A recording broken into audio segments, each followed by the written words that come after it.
Merci Madame la Présidente. Chers collègues, il n'est pas concevable pour l'avenir de la nation qu'à côté de l'édifice public de l'éducation nationale, l'État participe à l'élaboration d'un autre édifice qui lui serait en quelque sorte concurrent et qui marquerait la division absolue de l'enseignement en France. Ces mots sont ceux de Michel Debré. Il les prononçait le 23 décembre 1959, ici même à l'Assemblée nationale, à quelques jours de l'adoption de la loi qui porte son nom. 65 ans après, nous y sommes. Une école à deux vitesses s'est constituée, l'école privée s'est instituée.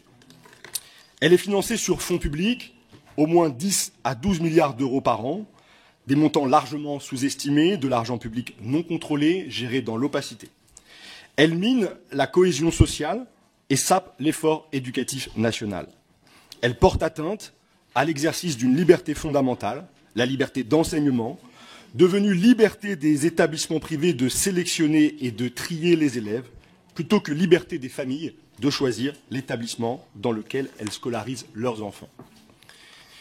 J'ai bien conscience d'aborder avec cette proposition de loi un sujet rendu sensible par les tenants de l'omerta. Pendant 40 ans, ils sont parvenus à interdire tout débat à coup d'intimidation, d'accusation, en brandissant le spectre d'une guerre scolaire. Mais la France de 2024 n'est plus celle de 1984. Après la publication des IPS en 2022, le protocole mixité et le rapport de la Cour des comptes en 2023, le rapport d'information parlementaire Vannier-Weisberg en avril dernier, la multiplication des enquêtes journalistiques et surtout avec l'inquiétude grandissante des familles confrontées à l'effondrement de l'école publique et à un niveau de ségrégation socio-scolaire jamais observé, nous sommes entrés dans une nouvelle époque.